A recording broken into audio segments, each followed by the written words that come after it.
أعوذ بالله من الشيطان الرجيم. بسم الله الرحمن الرحيم.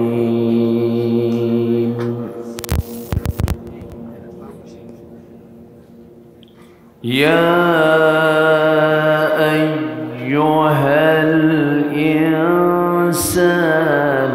ما غرك بربك الكريم.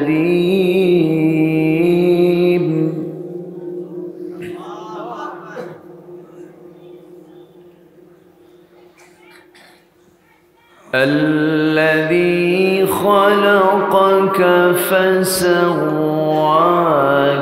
فعدلك في أي صورة ما شاء ركبك.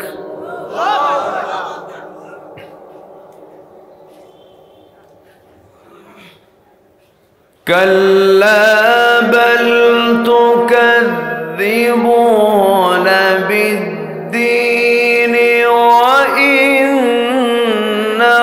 عليكم لحافظين.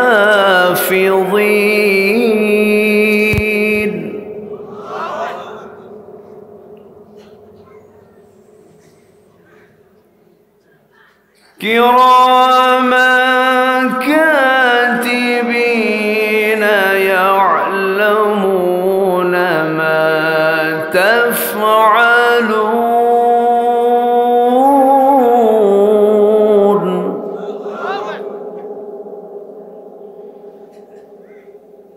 إن الأبرار لفي نعيم وإن الفجار لفي جحيم.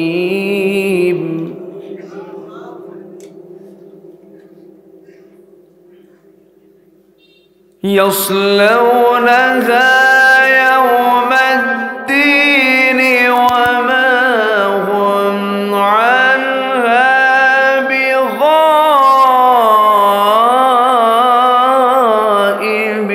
بغائبين.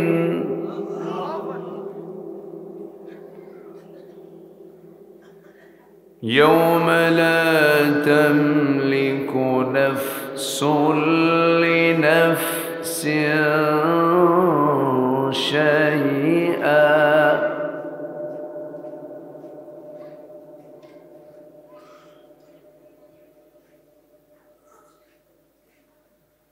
يوم لا تملك نفس لنفس شيئا والأمر يومئذ لله.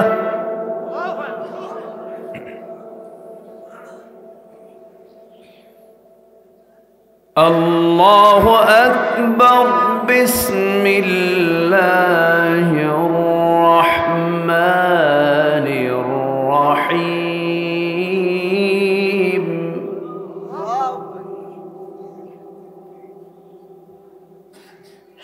إن الله وملائكته يصلون على النبي.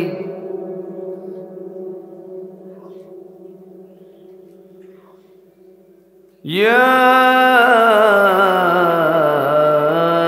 أيها الذين آمنوا صلوا عليه وسلموا تسليما. اللهم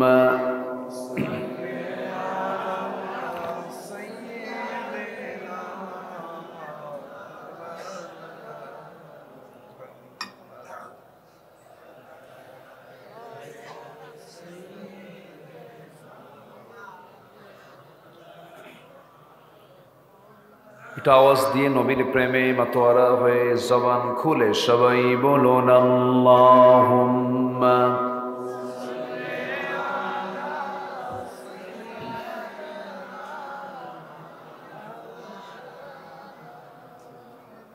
monitor নাই, monitor নাই, monitor কই? এত দূরে মনিটর থাকে? কান কোথায় আপনার? মুখ থেকে কান কোথায়? এদের মনিটর দেয় না কাছে।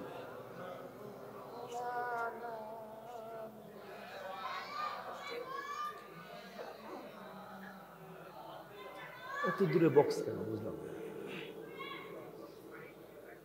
সবাই বলুন বালাগাল উলা বিকামালিহি কাশাফাত তুজা বিজামালিহি হাসনাত জামিউ খিসালিহি সাল্লু।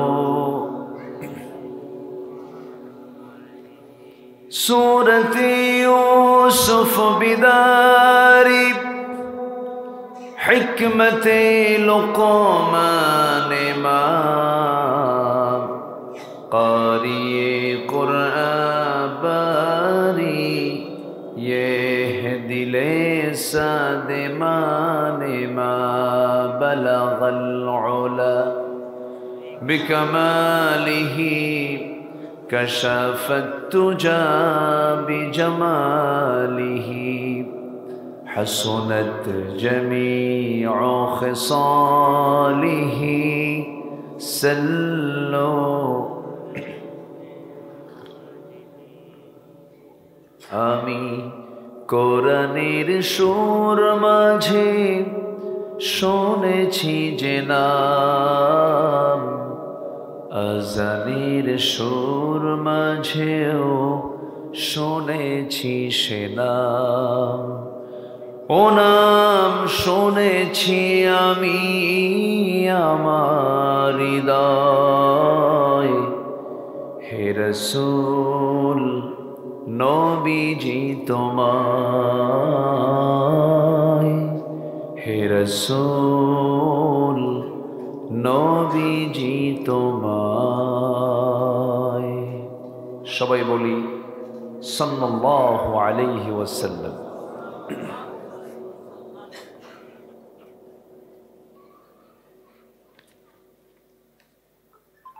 জামালপুর জেলার সদর উপজেলার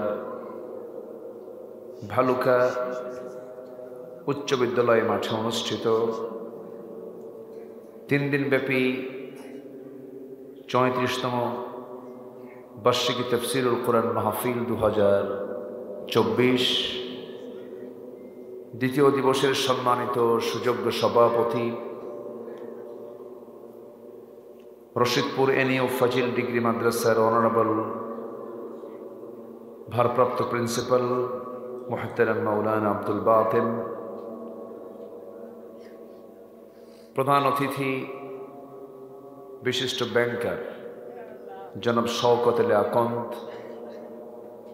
আজকে প্রোগ্রামের বরেণ্য আলোচক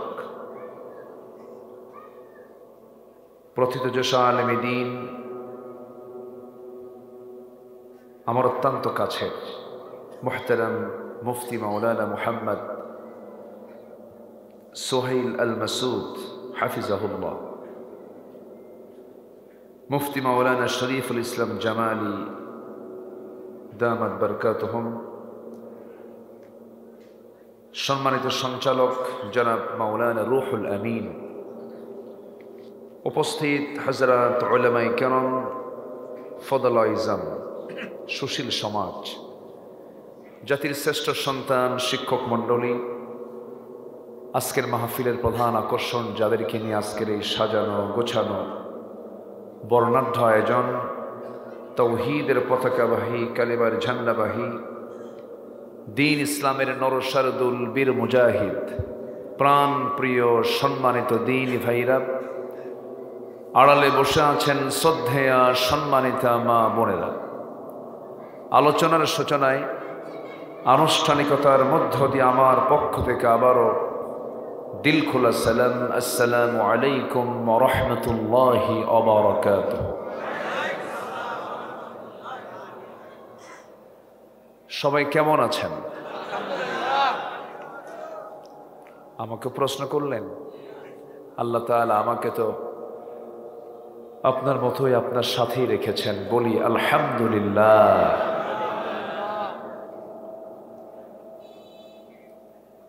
মাইকের হর্নগুলো কোথায় রাখছেন? হর্ন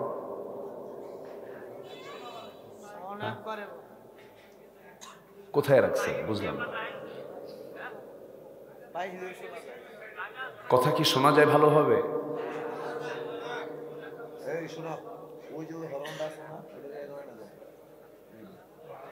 বুঝলাম না এরা কি করলো।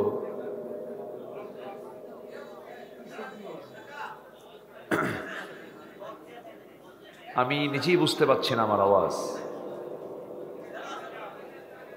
দুটা কোণা দিয়ে, এই কোণায় আর এই কোণায় দুইটা হর্ন দিয়ে দেন ব্যাস।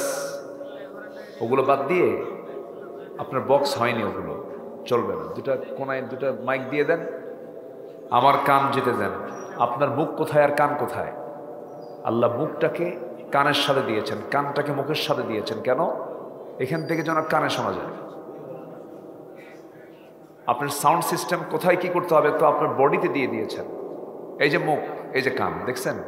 কান তো আল্লাহ তাআলা পিঠও দিতে পারতেন, দিছেন? পিঠে দিছেন? ঠিক করে।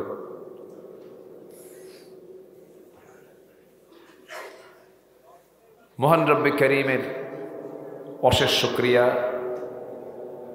যে মহান আল্লাহ সুবহানাহু ওয়া তাআলা আমাকে আপনাকে সারাদিনের সকল কাজকর্মের ইতি টেনে ক্লান্ত শ্রান্ত দেহটাকে স্বস্তি দেবার জন্য যখন আমরা এই শীতের প্রচণ্ড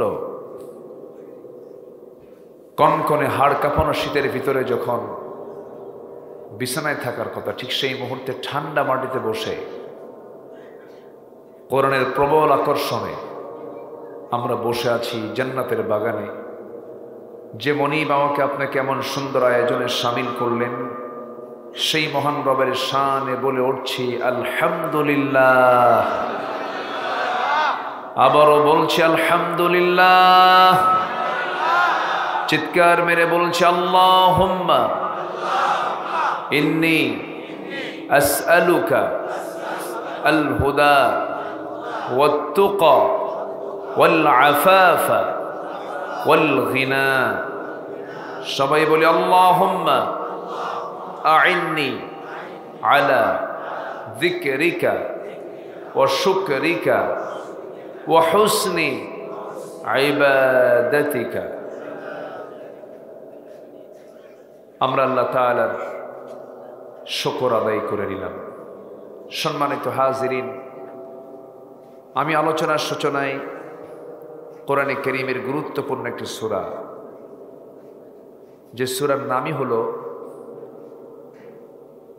ফেটে যাওয়া, অর্থাৎ কোনো কিছু ভেঙ্গে যাওয়া। সূরাতুল ইনফিতার থেকে আমি কিছু আয়াতে কারীমা আমি তেলাওয়াত করেছি। মান সাররাহু আন ইয়ানজুরা ইলা ইয়াউমিল কিয়ামাহ কাআন্নাহু রাআই আইন ফালইয়াকরা ইযা আশ-শামসু কুফিরাত ওয়া ইযা আস-সামাউ ইনফাতারাত ওয়া ইযা আস-সামাউ ইনশাক্কাত। যদি কেউ নিজের চোখে কিয়ামতের দিনটা যদি নিজের চোখে দেখতে চায় দুনিয়াতে বসেই, আমার রাসূল বলেছেন সে যেন সূরা তাকবীর, ইনফিতার এবং ইনশিকাক যেন পড়তে থাকে। আমার নবীজি প্রায় এই সূরাগুলো নামাজের মধ্যে তেলাওয়াত করতে নিয়ে কেঁদে ফেলতেন, অজরে ঝাড়ায় তিনি কাঁদতেন। কারণ কিয়ামতের দিনটা বড় ভয়াবহ।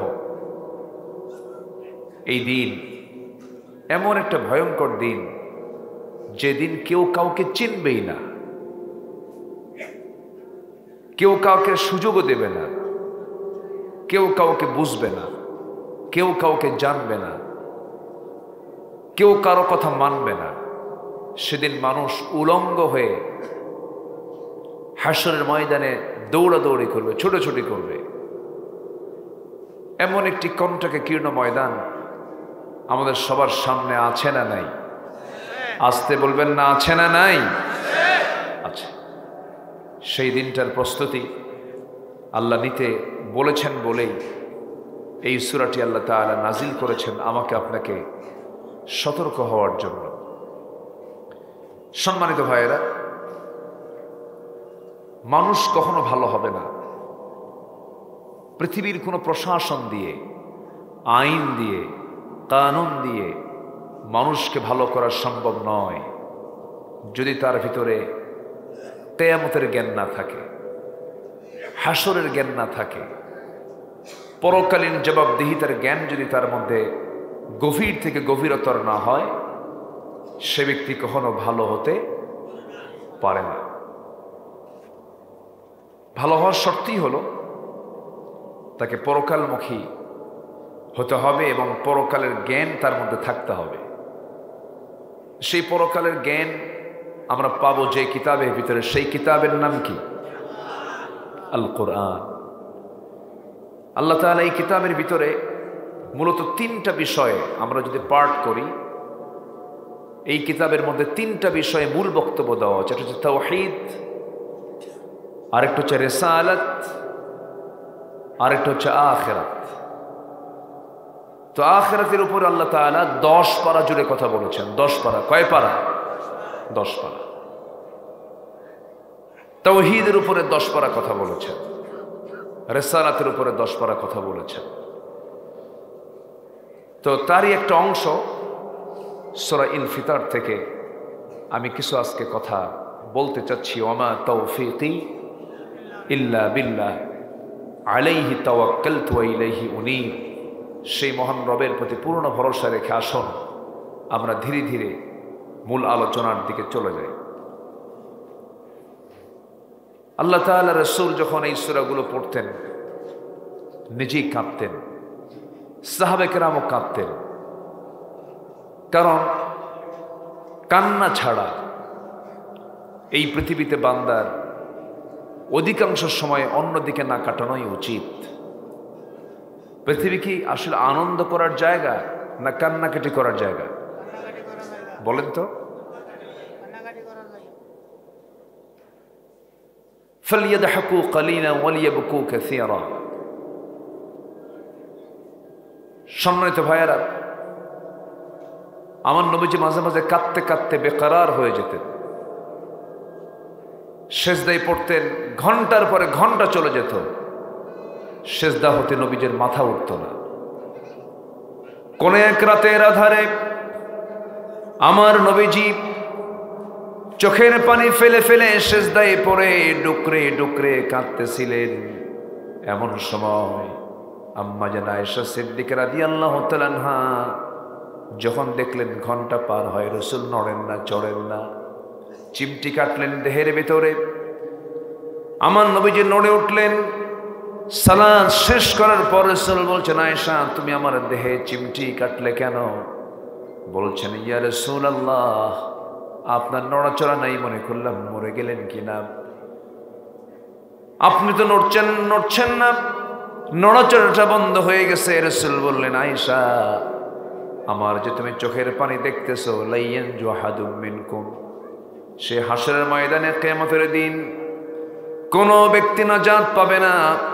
বলো হলো আনতা, আপনিও নাকি? রাসূল, নাম, আমিও নাজাত পাবো না। ইল্লা আইয়াতাগাম্মাদানি আল্লাহ, কিন্তু আল্লাহ রাব্বুল আলামিন আমাকে রহমতের চাদরে আবৃত করবেন, আল্লাহ আমাকে মাফ করে দিবেন। জোরে বলি সুবহানাল্লাহ। মঞ্চে কোনো আওয়াজ নাই, বুঝলাম না, মঞ্চে কোনো ক্লিয়ার আওয়াজ নেই। আমার কান কি হচ্ছে, দিচ্ছে না? দেন। অপারেটিং সিস্টেমটা বুঝতে হয়। হার্ট অফ মাহফিল, মাহফিলের প্রাণ হচ্ছে মাইক এবং সেটিং। যদি স্বামী স্ত্রী, হ্যাঁ না দিচ্ছে, স্বামী স্ত্রী বিয়ে শাদী হওয়ার পরে যদি দুইজন দুই ঘরে থাকে, কত কাম হবে? হ্যাঁ, তো এদের তো কাম দেখতেছে এরকমই।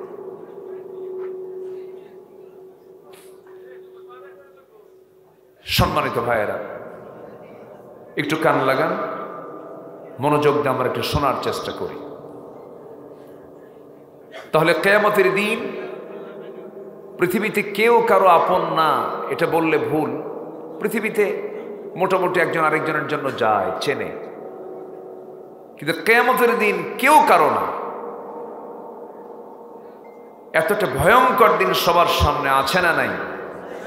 এই চিন্তা যদি মাথায় থাকতো, ওই বান্দার দ্বারা কখনো জুলুম হতে পারে না, হিংসা হতে পারে না, পরশ্রী কাতরতা সম্পূর্ণ ব্যক্তি সে হতে পারে না। বিগত 16 বছর আমরা যে সময়টা পাড়ি দিয়েছি, গত বছর এখানে এসেছিলাম, আমি মঞ্চে মাইক পেয়েছি বহু পর। এত মুফাসসির মঞ্চে ছিল, বুঝলেন, মানে নেতাদের উৎপাতে, কি কথা কি বুঝতেছেন আপনারা? মানে দখল হতে হতে পোস্টার সহ দখল, পোস্টার দখল, মঞ্চ দখল, সব দখল, ঠিক কি না? নাম দিবেন না, থানায় ফোন দেয়। ওখানে জঙ্গিবাদের উস্কানি হচ্ছে, নাশকতার আশঙ্কা আছে, মাহফিল বন্ধ করে দাও। কোথায় আপনারা এখন?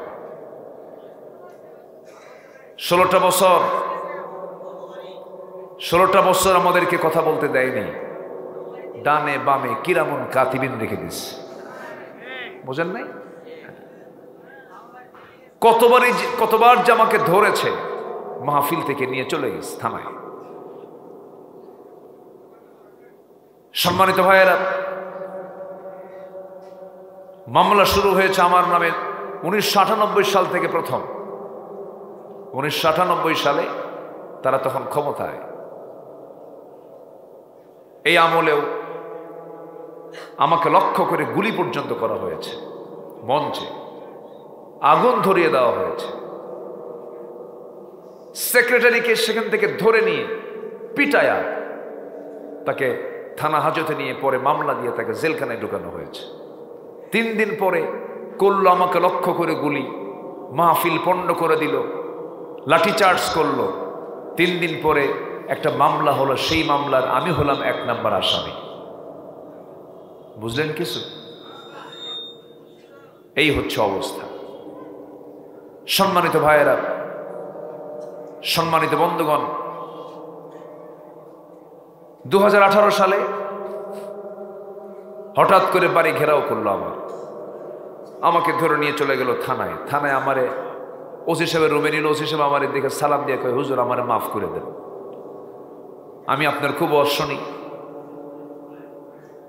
আমি আপনাকে খুব মহব্বত করি, কিন্তু ধরতে বাধ্য হয়েছি, উপরের নির্দেশ। হুজুর বোঝেন তো, বউ বাচ্চা আছে, চাকরি বাঁচান তো ফরজ। তো বললাম, ইমান বাঁচান তো নফল।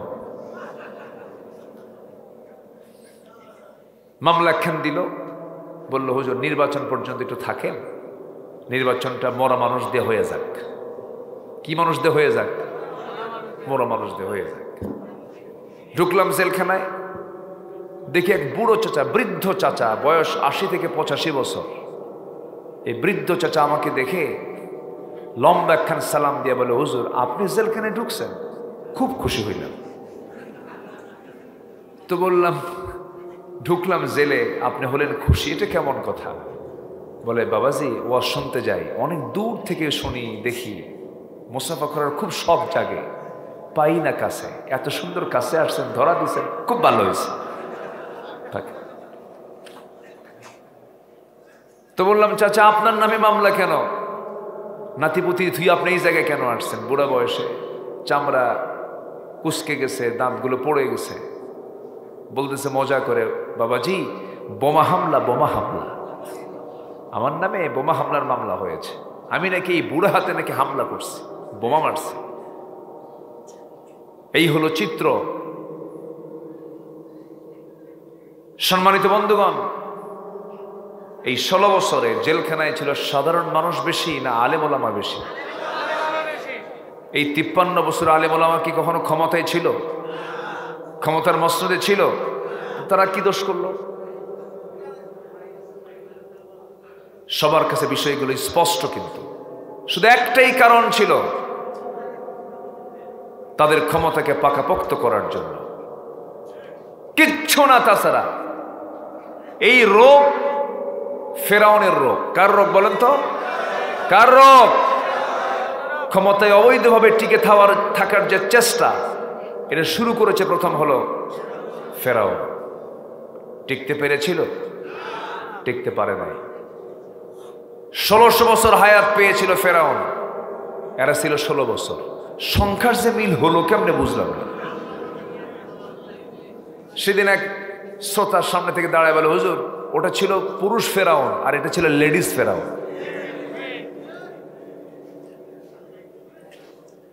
সম্মানিত ভাইয়েরা, আমাদের মাথা থেকে একটা জগদ্দল পাথর সরে গেছে।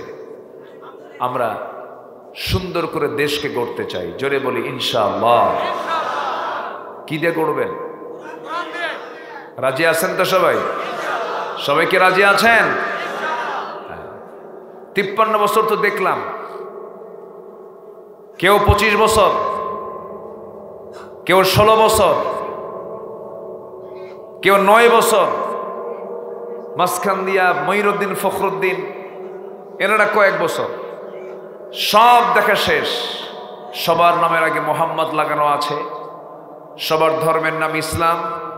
মুসলিম পরিবারের লোক হওয়ার পরেও তারা ইসলাম দিয়ে, কোরআন দিয়ে রাষ্ট্র চালান নাই।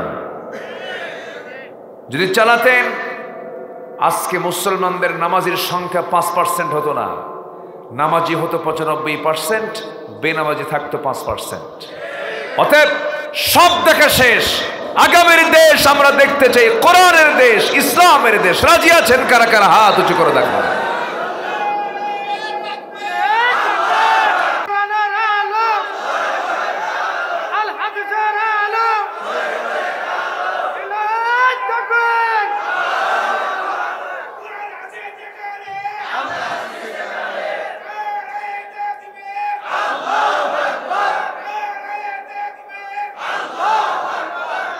আল্লাহ কবুল করুন। জোরে বলি আমিন।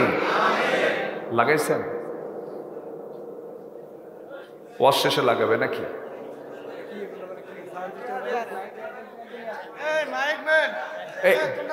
ধমক দিয়েন না, ধমক দিলে তো মরে যাবে তো। আচ্ছা থাক, আমার দিকে তাকান এখন না। আচ্ছা বলতেছি তো, আমি তো থেমে নেই, আমি আছি তো। জি বলি ইনশাআল্লাহ। আরো জোরে বলি ইনশাআল্লাহ। আমার তো মনে আছে গত বছর অনেক সুন্দর ছিল না। আমি তো বুঝলাম না যে বক্স এত দূরে রাখে, মনিটর সাথে থাকে, আমি এটা জানি, কিন্তু সিস্টেমটা কেমন যেন বুঝলাম না। সম্মানিত ভাই, হ্যাঁ হ্যাঁ, সম্মানিত ভাইয়েরা,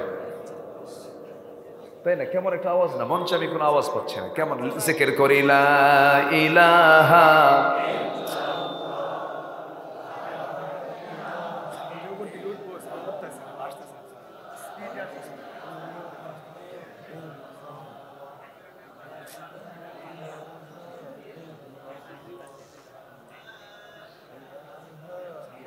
দুই কোণা দিয়ে দুটো মাইক দেন, ব্যাস হয়ে গেল তো।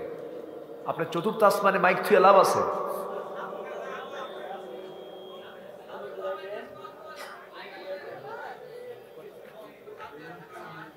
সম্মানিত ভাইয়েরা, হ্যাঁ এই তো উনি কতক্ষণ আগে বলছে না ওদের আছে মাইক বলে, দিল্লিতে হয়ে যাচ্ছে।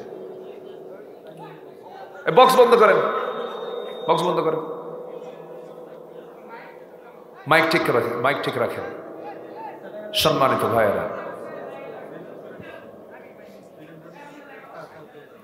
সম্মানিত বন্ধুগণ,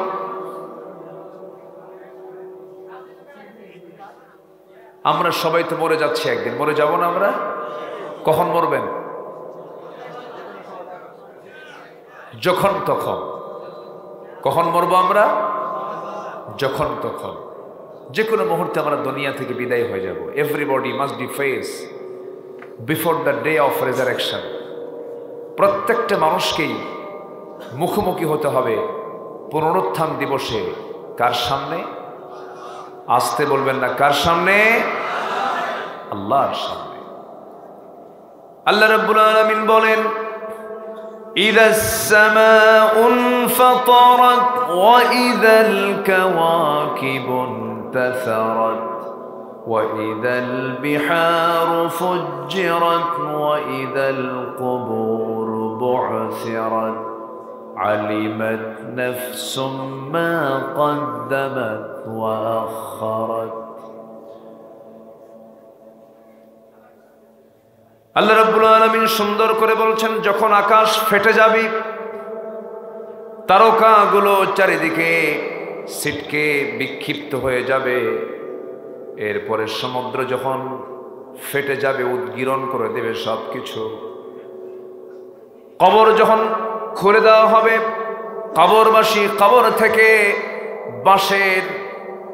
বাঁশ যেমন সুন্দর করে বাঁশের নিচ থেকে ছোট্ট ছোট্ট বাঁশের কি বলে এটাকে এলাকায় কুরুল যেমন বের হয়, এমন করে মানুষ কবর থেকে উঠতে থাকবে। বু'সিরাত আলিমাত নাফসুম মা কদ্দামাত ওয়া আখারাত। প্রত্যেক ব্যক্তি তার সামনের পিছনের সব কিছু জেনে যাবে। সেই দিন বান্দার আমলনামা বান্দা নিজেই দেখতে পাবে। আল্লাহ সেই দিন বান্দাকে লক্ষ্য করে বলবেন, ইকরা কিতাবাকা কাফা বিনাফসিকাল ইয়াওমা আলাইকা হাসিবা। বান্দা তুমি তোমার আমলনামা নিজেই পড়ো, আজকের বিচার করার জন্য কাউকে লাগবে না। বান্দা তুমি নিজেই যথেষ্ট, নিজেই সুন্দর করে পড়ে নাও। আমার বন্ধুগণ, আল্লাহ রাব্বুল আলামিন সেই দিনের ব্যাপারে বলছেন, এত কঠিন দিন সেই দিনটা। ও আয়াতটা যখন ওমর ফারুক পড়তেন, হাউমাউ করে কাঁদতেন। সে আয়াতটা হলো সূরা জিলজালের শেষ আয়াত, শেষ দিকের আয়াত, ফামান ইয়া'মাল মিসকালা যাররাতিন খায়রান ইয়ারাহু ওয়া মান ইয়া'মাল মিসকালা যাররাতিন শাররান ইয়ারাহু। সেই দিন যাররা পরিমাণ যে ভালো কাজ করবে তাও সে দেখবে, আবার যাররা পরিমাণ মন্দ কাজ করবে তাও সেদিন সে দেখতে পাবে। আমার বন্ধুগণ, কোনো কিছু আড়াল করার কোনো সুযোগ নাই, সব কিছু বান্দার সামনে স্পষ্ট হয়ে যাবে। সে আল্লাহর সামনে আমি আপনি যখন হাজিরা দিতেই হবে। আমি যখন হাজির হব, আমাকে আপনাকে সেই প্রিপারেশন নিয়ে আল্লাহর সামনে হাজির হতে হবে। এক নাম্বার প্রিপারেশন হলো, সবচেয়ে বড় পুঁজি হলো ঈমানটা নিয়ে হাজির হতে হবে। কি নিয়ে বলেন? জোরে বলেন, কি নিয়া? ঈমান নিয়ে যেতে হবে। কোন ঈমান? আমলহীন ঈমান নয়, আবার ঈমানহীন আমলও নয়, দুটাই লাগবে। আল্লাহ রাব্বুল আলামিন বলছেন, ইন্নাল্লাযীনা আমানু ওয়া আমিলুস সালিহাতি কানাত লাহুম জান্নাতুল ফিরদাউসি নুজুলা খালিদিনা ফিহা লা ইয়াবগুনা আনহা হিওয়ালা। ঈমান যারা আনবে এবং আমলে সালেহ যারা করবে, আল্লাহ ওয়াদা করছেন, আমি আল্লাহ রাব্বুল আলামিন তাকে এক নম্বরে জান্নাত, জান্নাতুল ফিরদাউস আমি তাকে পাঠায়া দেব, জান্নাত আমি তাকে দিয়ে দেব।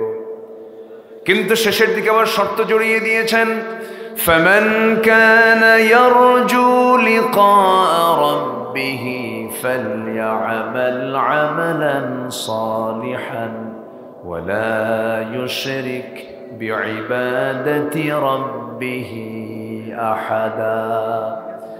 আল্লাহ বলছেন, আমার সঙ্গে যদি কেউ সাক্ষাৎ করতে চায়, সে যেন শিরিকের ধারে পাশে না যায়, শিরিক মুক্ত হয়ে আমার সঙ্গে যেন সাক্ষাৎ করে। আমার নবী একদিন সাহাবায়ে কেরামকে বলছেন, আলা উনাব্বিউকুম বিআকবারিল কাবাইর, আমি কি তোমাদের কি বড় বড় কবিরা গুনার কথা বলবো নাকি? রাসূল বললেন, প্রশ্ন করলেন, সাহাবীরা বলছেন, হুজুর বলুন। হ্যাঁ, আমরা শুনতে চাই। আমার নবী যে তিনটা বড় বড় গুনার কথা বললেন, শুধু তিনটাই কবিরা গুনাহ নয়, আরো কবিরা গুনাহ আছে। এর মধ্যে সেদিন তিনি বললেন, আল ইশরাকু বিল্লাহ, উকুকুল ওয়ালিদাইন, কাউলুজ জুর, এই তিনটা সবচেয়ে আকবরুল কাবাইর, কবিরা গুনার মধ্যে সবচেয়ে বড় কবিরা গুনাহ হলো এই তিনটা। আল্লাহ রাব্বুল আলামিন এক জায়গায় অফার করছেন, বান্দা শোনো, তোমার জীবনের ছোটখাটো গুনার দিকে আমি আল্লাহ তাকাবো না, ছোটখাটো গুনাহ সব মাফ করে দেব তুমি যদি বড় বড় কবিরা গুনাহগুলো ছেড়ে দিতে পারো। আল্লাহ রাব্বুল আলামিন বলেন, ইন তাজতানিবু কাবাইরা মা তুনহাউনা আনহু নুকাফির আনকুম সাইয়্যাতিকুম ওয়া নুদখিলকুম মুদখালান কারীমা। বান্দা তুমি যদি বড় বড় গুনাহগুলোকে ছেড়ে দিতে পারো, আমি তোমার ছোট ছোট গুনার দিকে নজর দেব না, আমি ওগুলোকে মাফ করে আমি তোমাকে সম্মানজনক জান্নাত দিয়ে দেব। জোরে বলি সুবহানাল্লাহ। তো সবচেয়ে বড় চ্যালেঞ্জ হলো বড় গুনাহগুলোকে আমরা ছাড়বো। কি গুনাহ? বড় গুনাহগুলোকে আমরা ছেড়ে দেব। যেরকম রাসূল বললেন শিরকির গুনাহ বড় গুনাহ। কিছু কিছু লোকের রোগ আছে, মাজার দেখলে পরে পাগলা হয়ে যায়, সেজদা দেব কেমনে? আছে না নাই? আসতে বলে আছে না নাই? মাজারে দেখলে সেজদা মারে, হারাম। ওয়াইযা ইসতাআনতা ফাসতাইন বিল্লাহ। যদি চাইতে হয় আমরা কার কাছে চাবো? আল্লাহর কাছে চাবো। জুতা ফিতা ছিললে আমরা আল্লাহর কাছে বলবো। আমার বন্ধুগণ, শিরকের গুনাহ কখনো মাফ হবে না, যে আল্লাহর ওয়াদা, ওয়ামান ইউশরিক বিল্লাহি ফাকাদ হারামাল্লাহু আলাইহিল জান্নাহ। যে ব্যক্তি শিরকের গুনাহ করবে আল্লাহ রাব্বুল আলামিন তার জন্য জান্নাতটা হারাম করে দিবে, তার জন্য জান্নাত বাজেয়াপ্ত হয়ে যাবে। শিরকের ধারে পাশে যাওয়া যাবে না আমার বন্ধুগণ, এটা মারাত্মক গুনাহ। নাম্বার 2 হলো উকুকুল ওয়ালিদাইন, পিতামাতার সঙ্গে খারাপ আচরণ করা। এমন সন্তান বুঝি বাংলার জমিনে নাই? আছে আছে আছে। নেতার পিছনে দৌড়ায়, নেতাও গাঁজা খায়, কর্মীও গাঁজা খায়, লক্ষ লক্ষ টাকা দিক সেদিক ওড়াউড়ি করে, সব নষ্ট করে ফেলে, কিন্তু বাবার দিকে তাকায় না, মার দিকে তাকায় না। এমনকি এমন সন্তান আমার দেশে জন্ম হয়েছে, সন্তান হয়ে মাকে পর্যন্ত জবহ করেছে। সম্পত্তির নেশায় বাবাকে গুলি করে হত্যা করেছে, বাবাকে টুকরো টুকরো করেছে, টুকরো টুকরো করে বিভিন্ন জায়গায় লাশগুলোকে ফেলে দিয়েছে, অংশগুলোকে পার্ট করে ফেলে দিয়েছে। এমন ঘটনা আমার দেশে আছে না নাই? আছে। এই যে চিত্রগুলো চিত্রায়িত হচ্ছে, এর মূল কারণ হলো জাতি আজকে কোরআন থেকে কাছে না দূরে। দিনের জ্ঞান নাই তো। এই দিনের জ্ঞান থাকলে পরে এমনটা হতো না। নৈতিকতার শিক্ষা ছাড়া জাতির কখনো পরিবর্তন হতে পারে না। 16 বছর যত আমাদের দেশের সিলেবাস প্রণয়ন করা হয়েছে, তা দিয়ে জাতি নৈতিকতার কিছুই শিখতে পারে নাই। গত বছরের শুরুর দিকে শিক্ষকদেরকে ট্রেনিং শিখাইছে প্যাক প্যাক, হাঁসের কি হাঁসের ডাক, ব্যাঙের নাচ, ব্যাঙ কেমনে নাচে, হাঁস কেমনে আওয়াজ করে। আর যৌন শিক্ষার জন্য ক্লাসের ভিতরে বাধ্যতামূলক করা হচ্ছিল। আচ্ছা, যদি কোনো ছেলের বিয়েতে যদি বলে এই ছেলেটার বিয়ের পূর্বে আরো 3 বছর যৌন শিক্ষা খুব ভালো ট্রেনিং নেওয়া আছে, ওর কি বিয়ে হবে? আসতে ওর বিয়ে হবে, কোন তো বিয়ে হবে।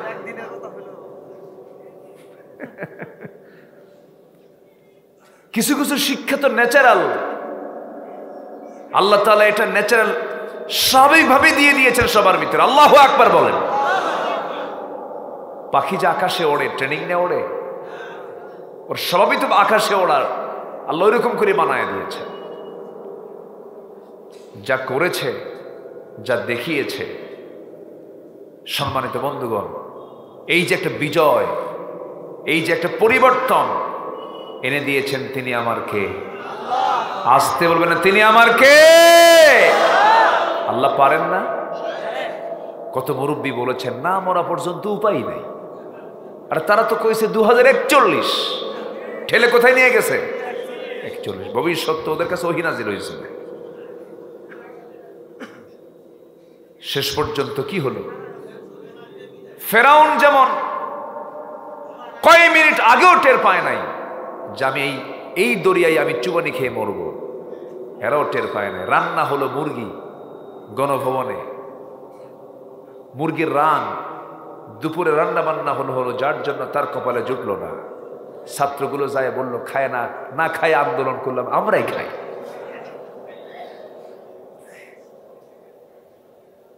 সম্মানিত বন্ধুগণ, সম্মানিত ভাইয়েরা, এখন আসল বিজয় আসেনি। আসল বিজয় যদি হয়ে যেত, সমাজে সুদ থাকতো না, সমাজে মদের বোতল থাকতো না, জেনার কারবার থাকতো না, সমাজ থেকে এই হারাম সুদ, মদ, জুয়া, জেনা, চুরি এগুলো বন্ধ করার জন্য অবশ্যই বিধানের প্রয়োজন আছে না নাই? আসতে বলবেন না, আছে না নাই? যুব সমাজ, তোমরা সচেতন হয়েছ, সচেতন হয়েই থাকো। উন্নত চরিত্র গঠন করো, জান্নাতি চরিত্র গঠন করো, হুসনে খুলক নিয়ে আসো। শুধু এতটুকু তোমার যদি থাকে, আগামীর বাংলাদেশ তোমার হাতে চলে যাবে, তোমার হাতে চলে যাবে। তুমি দেশকে গড়বে, তুমি দেশকে গড়বে। ভাবছিলাম যুব সমাজ মনে হয় ডিভাইস আক্রান্ত হয়ে, মাদকাসক্ত হয়ে, অসৎ নেতৃত্বের সবলে পড়ে মনে হয় শেষ হয়ে গেছে। না, জাতে মাতাল তালে ঠিক ছিল। বলি আলহামদুলিল্লাহ, আলহামদুলিল্লাহ বলেন। জীবন দেওয়া এত সস্তা না, যত রক্ত লাগে দেব, প্রয়োজনে লোক পাঠাবো, আমি যাব না। এই লোক, এরকম লোক আছে না নাই বলেন? ওই সমস্ত ছাত্ররা কি তা করেছে? আল্লাহু আকবার। ইল্লা তানফিরু ইউআযিবুকুম আযাবান আলীমান ওয়া ইস্তাবদিল কওমান গায়রাকুম ওয়া লা তাদুররুহু শাইআ। ওরা পালায় নাই, ওরা সামনে গিয়েছে, পিঠ দেখায় নাই, বুক দেখিয়েছে। আল্লাহু আকবার বলেন। কে বিজয় দিয়েছেন? আসলে কে বিজয় দিয়েছেন? আল্লাহ। কি করে নাই তারা? আল্লামা সাইদের মতো মানুষটাকে কেমনে মারল না? নির্দয়ের মতো মেরেছে তারা, অনেক কিছুই করেছে। অতএব যুবকরা, তোমাকে সচেতন হতে হবে, তোমার চোখ কান খোলা থাকতে হবে, তোমাকে নামাজি হতে হবে। অবৈধ কোনো সম্পর্কে জড়ানো যাবে না, তোমাকে পায়াস হতে হবে। আল্লাহ তুমি কবুল করো। জোরে বলি আল্লাহুম্মা আমিন, আরো জোরে আল্লাহুম্মা আমিন। সম্মানিত ভাইয়েরা, তাহলে পিতামাতার সঙ্গে খারাপ আচরণ করা যাবে? আসতে বলবেন না, যাবে? যাবে না। আমার বন্ধুগণ, কিন্তু আজকের সমাজে লক্ষণীয়, পিতামাতার সমাজের পরিবারের জন্য বোঝা হয়ে দাঁড়ায়। গত বছর নাটোরে একটা মাহফিল ছিল, এক মুরব্বী আমার কাছে চিঠি লিখেছেন। একজন বয়স্কা মা আমার কাছে কাঁপা কাঁপা হাতে একটা চিঠি লিখেছেন। সেই চিঠির বিষয়বস্তু হলো, হুজুর আমার সালাম নেবেন। আমার 3টা ছেলে, একটা মেয়ে, মেয়েটাকে বিয়ে দিয়েছি, ছেলে 3টাও বিয়ে করেছে, তাদের ঘরগুলো আমার ঘরের চতুর্পাশে। আমি 72 বছর বয়সে নিজের রান্না নিজেই করে খাই, নিজেই রান্না বান্না করি। আমার 3টা ছেলের বউ আছে, পরিবার আছে। আমার এই সন্তানগুলোর 3টা ঘরে 3 জনের রান্না হয়। সে রান্নার গন্ধগুলো আমার নাকে এসে ধাক্কা মারে, কিন্তু আমার রান্না এখনো নিজের রান্না নিজেই করতে হয়। আপনি আমার জন্য দোয়া করুন, আমার সন্তানদের জন্য দোয়া, আমার সন্তানদের জন্য দোয়া করুন, সন্তানগুলো যেন আমাকে একটু দেখে। বুক ফটাত না। অথচ যেই মা ওই 3টা ছেলেকে, 3টা সন্তানকে একই হাড়িতে খাওয়ালেন, কিন্তু আজকে সেই 3 সন্তানের 3 বাড়িতে 3টা হাড়িতে রান্না হওয়ার পরেও এক মায়ের খাবার জোটে না। এটা কি আফসোস নয়? আফসোস। আমার বন্ধুগণ, আল্লাহ রাব্বুল আলামিন পিতামাতার অধিকারকে এত বেশি গুরুত্ব দিয়েছেন। যারা কোরআনটা পড়েন বুঝতে পারবেন, আল্লাহ রাব্বুল আলামিন এমন একটা আয়াত দিয়েছেন যে আয়াতের পরে আর কোনো ব্যাখ্যা নাই, ব্যাখ্যামূলক আয়াত দিয়েছেন বাপ মার ব্যাপারে। কোন ইঙ্গিত দিয়ে কথা বলেন নাই, বলেছেন ইম্মা ইয়াবলুগান্না ইনদাকাল কিবারা আহাদুহুমা আও কিলাহুমা ফালা তাকুল লাহুমা উফফিন ওয়ালা তানহারহুমা وَقُلْ لَهُمَا قَوْلًا كَرِيمًا। জোরে বলুন আল্লাহু আকবার। ব্যাখ্যামূলক কথা। তোমার মা যখন বুড়া হয়ে যাবে অথবা বাবা বুড়ো হয়ে যাবে, বার্ধক্যে যখন উপনীত হবেন, সেই সময় তোমার মুখ থেকে আচরণ বের হতে পারে, এমন কিছু আচরণ তোমার বাবার কাছ থেকে আসতে পারে। বৃদ্ধ হয়ে যাবে তোমার বাপ, বুদ্ধি লোপ পেয়ে যাবে, তোমার বিরুদ্ধে আরেকজনকে বলবে। তুমি সন্তান, তোমার বিরুদ্ধে তোমার বাপ আরেকজনকে বলবে আমার ছেলে ভালো না, আমার ছেলে এই করে, কিচ্ছু মনে করা যাবে না, বয়স্ক হয়ে গেছে, রাগারাগি করা যাবে না। পাশে বসে শুধু বাপকে এতটুকুই বলা যাবে, বাবা আমি তোমার সন্তান, তুমি আমার বিরুদ্ধে বললে তোমার তো দুর্নাম হয়। সুন্দর করে বুঝতে পারেন, কিন্তু চোখ রাঙ্গায় এক কথা বলার ক্ষমতা নাই। এটা কে দিয়েছেন? কে অর্ডার দিয়েছেন? আল্লাহ। এই শিক্ষাগুলো আজকে শিক্ষায় নাই, সন্তানগুলো এইগুলো জানে না, এই সভ্যতায় গড়ে ওঠে নাই। এমন পরিবেশ আমরা আজকে দেখতে পাচ্ছি। এরকম সিচুয়েশন তৈরির মূল কারণ হলো কোরআনের জ্ঞানগুলো নাই, দ্বীনের জ্ঞানগুলো নাই। এরপরে কোনটা? নাম্বার 3 হলো কাউলুজ জুর। বাজে কথা যারা বলে, বেহুদা কথা যারা বলে, বেফাঁস কথা যারা বলে, মুখ থেকে কোনো হিসাব করে না। ইমানদারের মুখ থেকে যখন কথা বের হবে, সেই কথা হবে দলিলের মতো। দলিল লেখক যেমন লিখতে নিয়ে চিন্তা ভাবনা করে লেখে যেন একটা ভুলও না হয়, ঠিক তেমন ইমানদার যখন জবান থেকে কোনো কথা বের করবে, অত্যন্ত চিন্তা ফিকির করে কথা বের করবে, যেন চুল পরিমাণ কোনো ভুল যেন তার মুখ থেকে না বের হয়। ওয়াল্লাযীনা হুম قد أفلح المؤمنون الذين هم في صلاتهم خاشعون والذين هم عن اللغو معرضون। ওই সমস্ত মুমিনগুলো সফল কাম যারা তাদের মুখ থেকে অনর্থক কোনো কথা না বের করে। জোরে বলি আল্লাহু আকবার। এই জাতি কথা শিখবে কেমনে? জাতির নেতাদের কথার সাইজ আছে? কি বাজে কথা! কি বললো? খেলা হবে। হ্যাঁ, কি খেলা হবে? একজন ওয়েটফুল ব্যক্তির মুখ থেকে এই জাতীয় কথা মানায় না, বেফাস কথা। যিনি বললেন খেলা হবে, আজকে তিনি কোথায়? কই যে আছে আল্লাহই তো জানে। আমি কি দোয়া করে দেব? তো এই যে লোকগুলো যাচ্ছে যে চলে, এই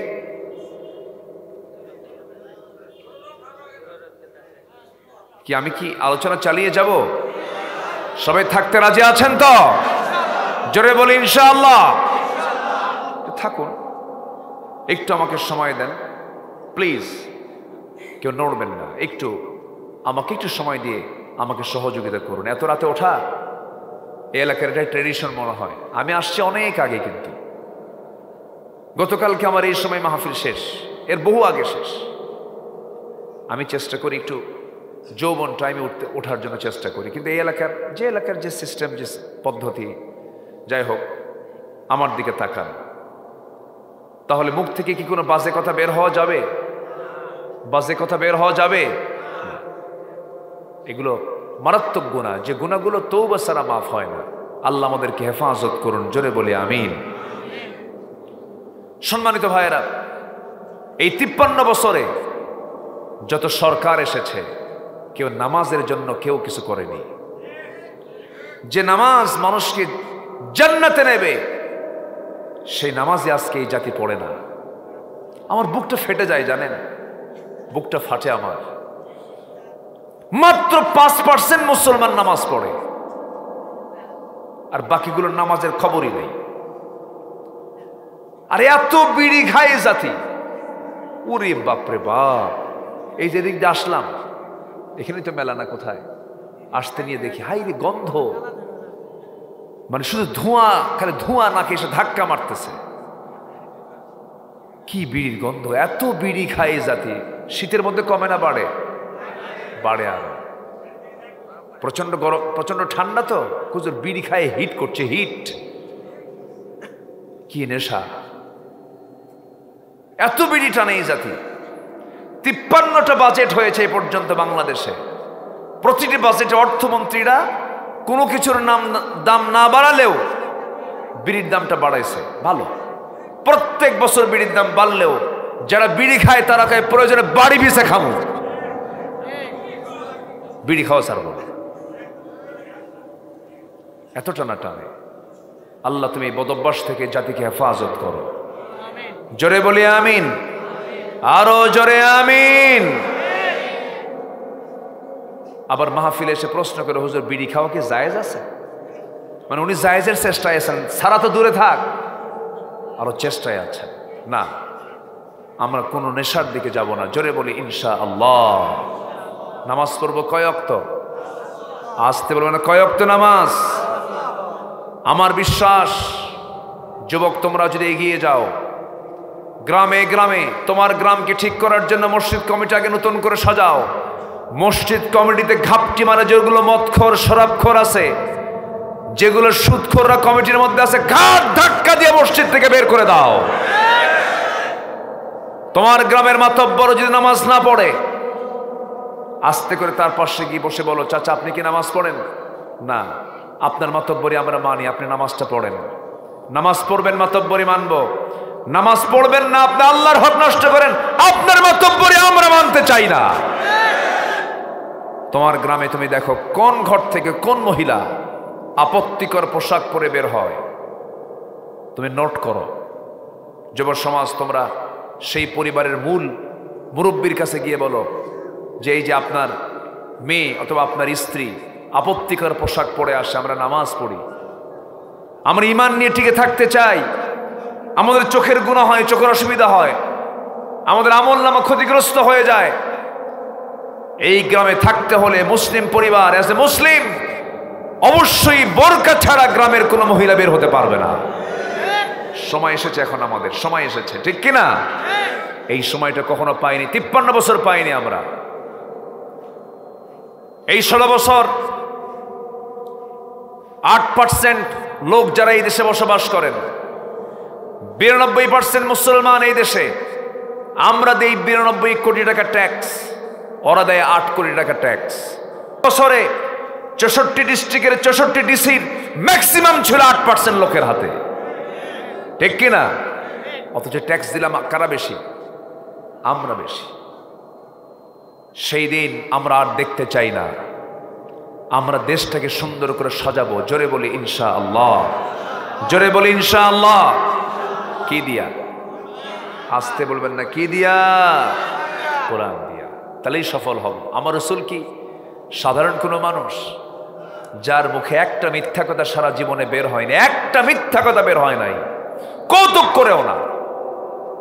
সেই নবীজি নবুয়ত পাওয়ার আগে কম চেষ্টা করেন। উনি তো মানবতার নবী ছিলেন। ওনার মন কাঁদত, সমাজকে কিছু দেবার জন্য ছটফট করত, হেল্পফুল ফুজুল গঠন করেছিলেন। পেরেছিলেন? সফল হতে পারেননি। নবুয়তের আগ পর্যন্ত অনেক চেষ্টা করেছেন, পারেন নাই। কেন পারেন নাই? তার কাছে সফলতার কোনো তন্ত্রমন্ত্র ছিল না। চেষ্টা করেছেন, ব্যর্থ হয়েছেন। নবীর অবস্থান থেকে এমন একজন মহান ব্যক্তি যদি, এত বড় ব্যক্তি যদি কোরআন ছাড়া চেষ্টা করে যদি ব্যর্থ হয়ে যান, আমি আপনি কেমন করে সফল হব? যে নেতা আপনার সামনে কোরআন ছাড়া নেতৃত্ব দিতে আসবে, যে ব্যক্তি আপনার সামনে ইসলাম ছাড়া অন্য কোনো বিষয় না আপনার সামনে দাঁড়াবে, শুধু বলবেন ভাই আপনি আমার কাছে আসছেন কি দাওয়াত নিয়া? দেশকে সুন্দর করে সাজাতে চাই, কি দিয়ে সাজাবেন? আমার বাপ আছে, আমার নেতা আছে, এরকম জাতীয় কথা যদি বলে, সেই সময় সোজা বলে ফেলবেন, শোনেন, কোরআন দিয়ে যদি সমাজ গড়েন ভালো কথা, ইসলাম দিয়ে যদি সমাজ গড়েন ভালো কথা, মানব। আপনি কোরআন ছাড়া ইসলাম ছাড়া যেই কথাই বলবেন সেই নেতৃত্ব আমরা মানব না। যদি খুব বেশি জোর প্রয়োগ করে, বেশি প্রেসার ক্রিয়েট করে, জুতা মারবেন। আসতে কন কেন? আসতে কন কেন? সব দেখছি তো আমরা। কোনো কিছু দেখা বাদ দেইনি, আমরা সব দেখা শেষ করেছি। যুবকরা, যে নেতা তোমার হাতে মদের বোতল তুলে দেবে, জেনার কারবার করবে, তোমাকে অসৎ নেতৃত্বের দিকে ইঙ্গিত করবে, তোমাকে ইয়াবা হাতে তুলে দেবে, অস্ত্র হাতে তুলে দেবে, নামাজের কথা বলবে না, পরকালের কথা বলবে না, ওই সমস্ত নেতৃত্বের মুখে আমরা জুতা মারি, থুতু মারি। ওগুলো বাদ দিতে হবে। আমরা আখিরাত ঠিক করতে হবে। কি ঠিক করতে হবে? আখিরাত। আমার ভাইরা, আমার নবীজিও চেষ্টা করেছেন, পারেন নাই। আমার নবীজি এমন যুগী, এমন এলাকায়, এমন কওমের মধ্যে তিনি জন্মগ্রহণ করেছিলেন, সেই সময় তৎকালীন দুনিয়ার সবচেয়ে বড় যুগ ছিল, সবচেয়ে বড় অসভ্য জাতি ছিল হলো ওই জাতি, ওই কুরাইশ বংশ। আমার নবীজির জন্ম হয়েছিল এমন একটা সমাজে জন্ম হয়েছিল, যে সমাজের মানুষ এত নোংরা ছিল, নিজের মাকে পর্যন্ত বিয়ে করত। জোরে বলি নাউজুবিল্লাহ। বাবা বিয়ে করে আনছে এক মহিলাকে, তালাক দিয়ে দিছে, সেই সৎ মাকে আবার ছেলে বিয়ে করে ঘরে আনছে। মদের পানির চাইতে মদ বেশি খেত, সুদের কারবার ছিল, মানুষ এত নোংরা ছিল, উলঙ্গ হয়ে আল্লাহর ঘরেরকে সামনে রেখে তোয়াফ করত, উলঙ্গ হয়ে। এত নোংরা ছিল সেই জাতি। সেই জাতিকে কি সুন্দর করে গড়ে তুললেন, সেই সমাজ থেকে বের করে আনলেন আবু বকর, ওমর, উসমান, আলী, তালহা, জুবায়ের, জাফর, আব্দুল্লাহ রাদিয়াল্লাহু আনহুম। জগৎধন্য ব্যক্তিদের ওই সমাজ থেকে বের করে আনলেন। কোনো জাদু দিয়া নয়, মন্ত্র দিয়া নয়, কি দিয়া? এখনো আছে না নাই? সফল হব না আমরা? হব। কোরআন আছে যেখানে, বলেন কোরআন আছে যেখানে, বাস এই কথা মাথায় রাখবেন। যে নেতার সাথে কোরআন নাই, সে নেতা মানি না।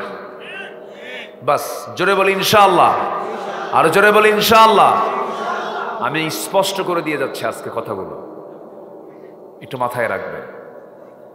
আমার নবীজি একদিন বসে আছেন, এক সাহাবী কান্নাকাটি করতেছে, প্রায়ই কান্নাকাটি করে। নবীজি বলেন, সাহাবী তুমি কান্দো কেন, কি হয়েছে? ইসলাম গ্রহণ করার পর থেকে আরো বেশি কান্দো, তুমি কি ইসলাম গ্রহণ করে ভুল করছো? কেন হুজুর, আমি ধন্য, আমি দিন পেয়েছি, তো কান্দো কেন? সাহাবী বলেন, ইয়া রাসূলুল্লাহ, আমার কান্নার কারণ যদি আপনি শুনতে পান, আপনিও রেগে যাবেন। রাসূল বলছেন, সামনে বসো, সামনে বসায়া দিলেন। বসে বলছেন, ইয়া রাসূলুল্লাহ, আমি এমন একটা গুনাহ করেছি জাহিলি যুগে, যে গুনাহগুলো মনে হয় আল্লাহ রাব্বুল আলামিন আমার মাফ করবেন না। কি গুনাহ করেছে বলো? সঙ্গে সঙ্গে তিনি বলছেন, ইয়া রাসূলুল্লাহ, এমন একটা পাপ করেছে, সেই পাপের কথা আগে মনে হতো না, কিন্তু দিন গ্রহণ করার পর থেকে বারবার মনে পড়ছে, আর মনে পড়ছে, বুঝে আল্লাহ রাব্বুল আলামিন আমাকে এই গুনাহটা মাফ করবেন না। রাসূল বলছেন, আমার সামনে বসে পড়ো, কি হয়েছে বলো, তোমার কি সমস্যা বলো। সঙ্গে সঙ্গে বলছেন, ইয়া রাসূলুল্লাহ, আমি জাহিলি যুগে আমার স্ত্রীর গর্ভে যখন সন্তান আসলো, 6 মাস বয়স, বউটাকে বললাম, শোনো, বাবার বাড়ি চলে যাও, সন্তান ডেলিভারি হলে পরে ছেলে হলে নিয়ে আসবে, মেয়ে হলে জীবন্ত পুঁতে হত্যা করবে। অর্ডার দিলাম, কিন্তু বউটা আমাকে জানালো না। বউটা আমাকে বলল সন্তান মৃত হয়েছে, কিন্তু সন্তান যে মেয়ে হয়েছে আমাকে আড়াল করলো। 6 বছর অন্যের ঘরে বড় করলো। হঠাৎ করে সন্তানটা আমার একদিন সামনে ধরা পড়ে গেছে, আমার মতোই, হাত পা, চোখ, কান, নাক, কপাল, চুলগুলো। আমি তাকে ধরে নিয়ে বউয়ের সামনে হাজির করে বললাম, বউ, আমার সত্যি করে বলো তো, সন্তানটা কার? আমার স্ত্রী বলে ফেললো, আমার স্বামী গো, কতক্ষণ তথ্য গোপন করবে, সন্তান তো আমাদের সন্তান। মিথ্যা বলেছিলাম আপনাকে, মায়া হয়েছিল, দয়া হয়েছিল সন্তানটার উপরে হুজুর। আমি এতটাই খেপে গেলাম, কিন্তু বুঝতে দিলাম না, আমি ঠান্ডা মাথার খনি বনে গেলাম। ওই সন্তানকে আমি কোলের মধ্যে নিলাম, আদর করলাম, চুমু দিলাম এবং তাকে আদর করে ডাক দিলাম। মেয়েটা তার মাকে লক্ষ্য করে বলছে, মা, এই এত সুন্দর বাবার সঙ্গে আগে কেন পরিচয় করে দিলেন? আমার বাপ তো খুব ভালো মানুষ। আমি ওর হৃদয়ের মধ্যে ঢুকে গেলাম।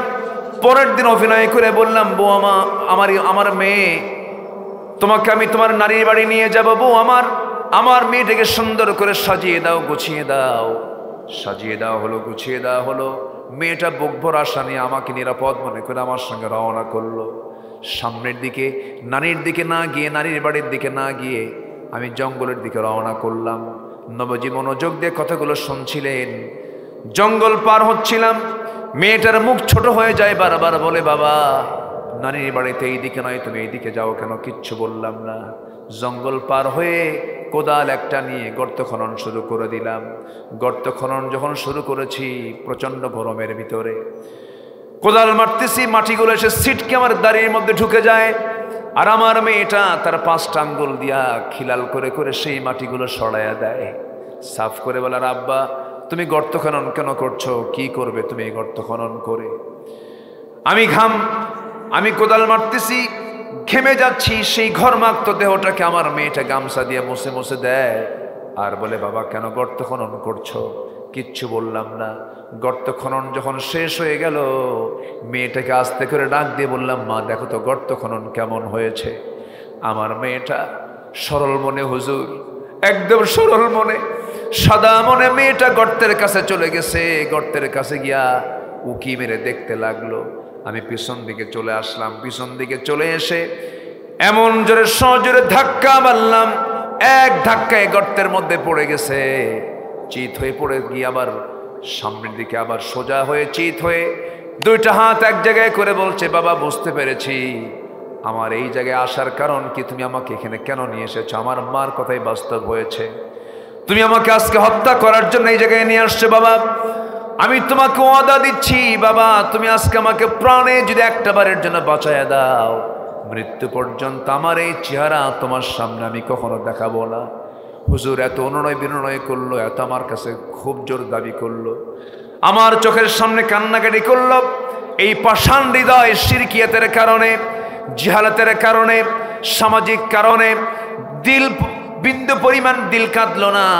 হাতের মধ্যে পাথর নিলাম, পাথর নিয়ে তার কলিজা বরাবর এমন জোরে মেরে দিলাম, ফিঙ্কি দিয়ে রক্ত বের হয়ে গেল।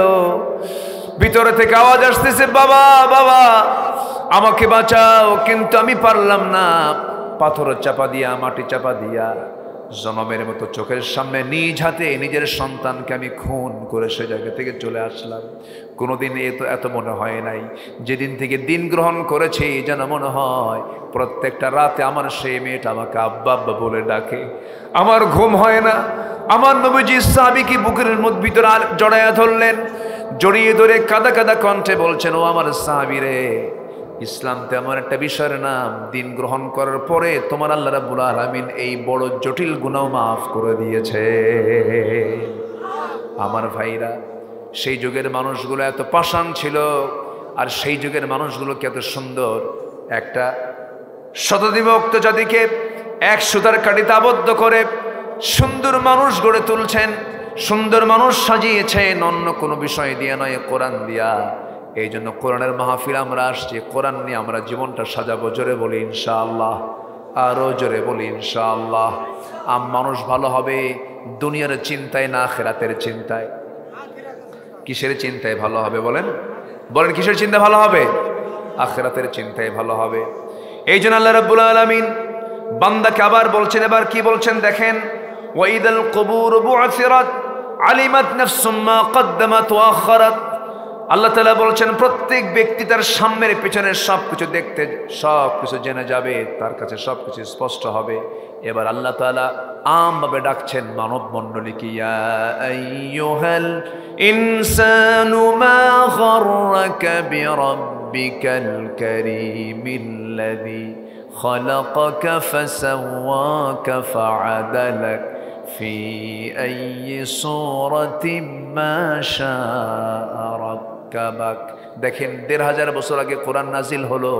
এই সূরার এই আয়াতের মধ্যে আল্লাহ পাক সায়েন্স ঢুকায়া দিয়েছেন। জোরে বলেন সুবহানাল্লাহ। কি ঢুকায়া দিয়েছেন? সায়েন্স, বিজ্ঞান ঢুকিয়েছেন। অনেক রাত তো আমি গভীরে যেতে পারছি না। প্রথম যে আয়াত 5টা নাজিল হয়েছে ওখানেও সায়েন্সের কথা আছে। খলাকাল ইকরা বিসমি রাব্বিকাল্লাযী খালাক, খালাকাল ইনসানা মিন আলাক। আলাক শব্দটাই হলো একটা সায়েন্সের শব্দ, এমব্রায়োলজি। আল্লাহ তাআলা ভ্রূণ তথ্যের মধ্যে ঢুকিয়ে দিয়েছেন। সম্মানিত ভাই, আল্লাহ পাক বলছেন, হে মানব মণ্ডলী, কিসে তোমাকে আমার স্মরণ থেকে তোমাকে দূরে রাখে? কিন্তু তোমাকে বানালো কে? আমাকে কে বানাইছেন? একটু জোরে বলেন, কে বানাইছেন? আমাকে বানাইছেন কে? অসুন্দর না সুন্দর করে? অসুন্দর না সুন্দর করে? সুন্দর করে বানিয়েছে। সবচেয়ে বেশি সুন্দর করে বানানো হয়েছে মানুষকে। আকাশ সুন্দর না মানুষ সুন্দর? সূর্য সুন্দর না মানুষ সুন্দর? চন্দ্র সুন্দর না মানুষ সুন্দর? মানুষ সুন্দর। আমরা নয় দোয়া করে দিই নাকি? এই যে লোকগুলো ওঠানামা করে আবার আসেও দেখি, ও চাপ টাপ সেরে আবার আসতেছে না? হ্যাঁ বসেন, আসা যাওয়ার উপরই আছে। আলহামদুলিল্লাহ। আল্লাহ তুমি মাহফিলকে কবুল করে নাও, জোরে বলি আল্লাহুম্মা আমিন। সম্মানিত ভাইয়েরা, আল্লাহ বলছেন তিনি তোমাদেরকে কত সুন্দর সুঠাম করে এবং সুসামঞ্জস্য করে বানিয়েছেন, লেভেল করেছেন। আল্লাযী খালাকাকা ফাসাওয়াকা ফাআদালাক, ইতিদাল করেছেন। চোখটা উঁচু নিচু করেছেন না সমান জায়গায় রেখেছেন? সমান। ছোট বড় না এক সমান? এক সমান। দুটো কান লেভেল করেছেন। আল্লাহ রাব্বুল আলামিন বলেন, আলাম নাজআল লাহু আইনাইনি ওয়া লিসানান ওয়া শাফাতাইনি ওয়া হাদাইনাহুন নাজদাইন। বান্দারা আমি তোমার টানা টানা চক্ষু দিয়েছি, দুটো ঠোঁট দিয়েছি, জিহ্বা দিয়েছি। পৃথিবীর কেউ তোমাকে এগুলো দেয় নাই। অতএব তোমার যখন আজানের সময় হয়ে যাবে, নামাজের সময় যখন হয়ে যাবে, এই নাক এই কপালটা জমিনে ঠেকিয়ে আমাকে খুশি করার জন্য চেষ্টা করবে বান্দা। বান্দা যখন নামাজের নিয়তে যখন ওযু বানায়, দুইটা হাত ধৌত করলে দুটো হাতের সগীরা গুনাহগুলো মাফ হয়ে যায়। মুখমণ্ডল যখন ধৌত করে মুখের সগীরা গুনাহগুলো মাফ হয়ে যায়। মাথা যখন মাসে করে মাথার সগীরা গুনাহগুলো মাফ হয়ে যায়। বান্দা যখন ওযু বানায়া মসজিদের দিকে রওনা দিয়ে দেয়, প্রত্যেকটা কদমে কদমে নেকি লেখা শুরু হয়ে যায়। বান্দা যখন নামাজে দাঁড়ায়, আল্লাহ বান্দার সামনে দাঁড়ায়া যান। আল্লাহ বান্দার সামনে দাঁড়িয়ে বলেন, বান্দা তুই কি চাস? আলহামদুলিল্লাহি রাব্বিল আলামিন, হামিদানি আবদি, আর রহমানির রহিম, আসনা আলাইয়া আবদি, মালিক ইয়াউমিদ্দিন। আল্লাহ বলেন, মাজ্জাদানি আবদি, ইয়াকা না'বুদু ওয়া ইয়াকা নাস্তাঈন। আল্লাহ বলেন, হাদা বাইনি ওয়া বাইনা আবদি। বান্দা তুই আমার কাছে কি চাস? প্রাণ খুলে চেয়ে নে। ইহদিনাস সিরাতাল মুস্তাকিম থেকে শুরু করে নিয়া ওয়ালাদ-দাল্লিন পর্যন্ত যখন বান্দা বলে, আল্লাহ বলেন, বান্দারে এতক্ষণ ধরে তুই আমার কাছে যা যা চাইলে সমস্ত চাওয়া আমি আল্লাহ রাব্বুল আলামিন কবুল করে নিলাম। বান্দা যখন সিজদায় চলে যায়, আল্লাহ সব ফেরেশতাদেরকে ডাক দিয়ে বলেন, ফেরেশতারা দেখ, আমাকে দেখে নাই, রাসূলকেও দেখে নাই, কোরআনকে দেখে বিশ্বাস করে আমাকে কেমন করে সিজদা দিচ্ছে, তার কপালটা লুটিয়ে দিয়েছে মাটিতে জমিনে। ও ফেরেশতারা সাক্ষী থাক, এই সমস্ত বান্দার तमाम জিন্দেগীর গুনাহগুলোকে maaf করে আমি আল্লাহ রাব্বুল আলামিন তাদের জন্য জান্নাতের বাজেট পাস করে দিলাম। নামাজ পড়বেন কারা কারা?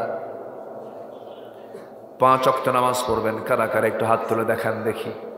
জোরে বলি ইয়া আল্লাহ, আরো জোরে ইয়া আল্লাহ, ইয়া রহমান, ইয়া রহিম।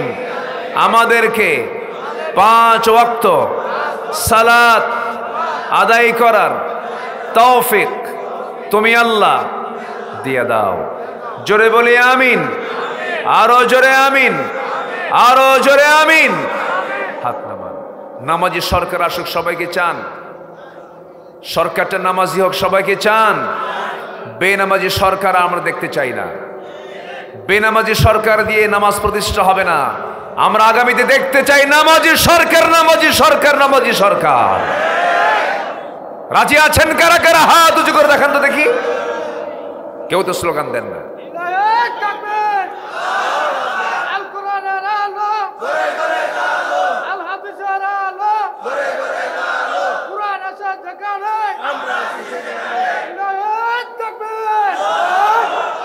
আল্লাহ কবুল করুন, জোরে বলে আমিন।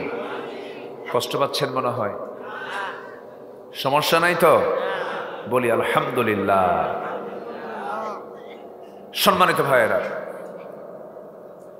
আল্লাহ পাক আমাকে আপনাকে এত সুন্দর করে বানালেন, আমি আল্লাহকে ভুলে গেলাম। আমি আল্লাহকে ভুলে গেলে কি আল্লাহর কোনো যায় আসে? আল্লাহর কোনো যায় আসে? তবে একটা প্রশ্ন করবো, বলুন তো, আল্লাহ আমাকে বেশি ভালোবাসেন না আমি আল্লাহকে বেশি ভালোবাসি? বলেন বলেন। যদি আল্লাহ আমাকে বেশি না ভালোবাসতেন, যে আকাম কুকামগুলো করি, হ্যাঁ, থাকতে পারতাম আমরা? এত কিছু করার পরেও সূর্যের আলোটা আল্লাহ পাক কি সুন্দর করে দিচ্ছেন, কি সুন্দর করে বাতাস দিচ্ছেন, জমিনে যা লাগাচ্ছি তাই হচ্ছে। সুবহানাল্লাহ বলবেন না? সুবহানাল্লাহ বলবেন না? কে দিচ্ছেন? আল্লাহ বলছেন, বান্দা আমাকে ভুলে যেও না। তুমি কি জানো, তুমি যখন হেঁটে আসো আমার দিকে, আমি তোমার দিকে দৌড়ায় যাই। তুমি যখন আমার দিকে 1 হাত আগাও, আমি তোমার দিকে 10 হাত আগাই। এই হাদিসটা যখন আমি পড়ি, তখন আমার কাছে মনে হয় আল্লাহ আমাদের সবাইকে মাফ করে দিবেন।